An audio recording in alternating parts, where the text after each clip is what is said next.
actually, in the middle of the production, I start to see the story from the girl's viewpoint. Because I think it's very important to, if the way she looked at the two characters, I think it's more detailed and more substance from her viewpoint. So you were halfway through production before you decided to... Well, actually, it's very common. We just do it all the time. We all change our opinion during the production. And so did you do the rewrite yourself? You just shut down production and rewrote? No, we didn't shut down anything. We just go on doing the production, and at the same time we are adapting, changing, modifying the script into the new version. And I imagine the lead actress was pretty happy that suddenly she was in a much bigger role. She was a very happy woman. So one thing in The Blade that's so different from so many martial arts movies is the approach to the action design. And could you talk a little about the philosophy behind how you decided to approach the action in this film? I think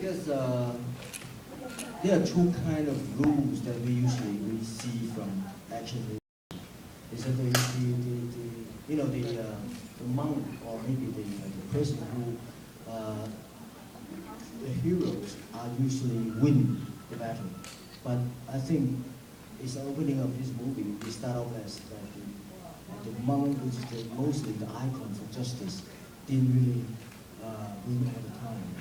It would lose, and sometimes the battle is really ugly, really bad.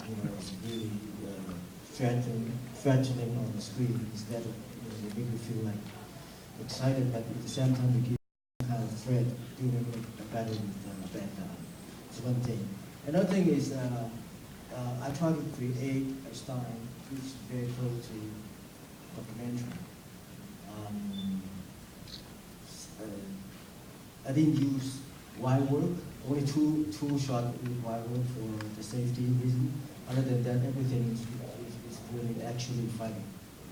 I wonder if you could just talk just for a minute about, you work at the theater, but for the final battle behind Sharp Manufacture, I was standing in the back and this audience went completely nuts right as that started. Can you talk a little about shooting that and how long it took?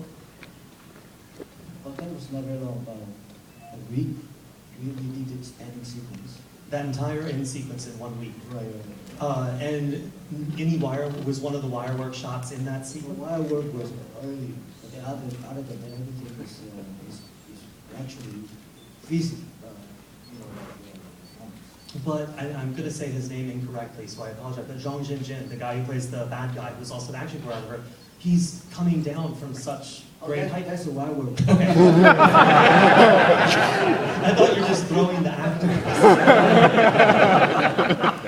And how did you guys, On is so coming in one end of the frame and into another side of the frame, and was that just doubles? That shot, yes, actually I've got three guys doing the action. Just the same costume. But I think we were playing with the camera movement, and I was one of the cameramen doing shooting. So yeah, I was one of the camera person in the movie. So also this movement was done by me. Yes. So let's take a few questions from the audience. Is there anyone? Yes.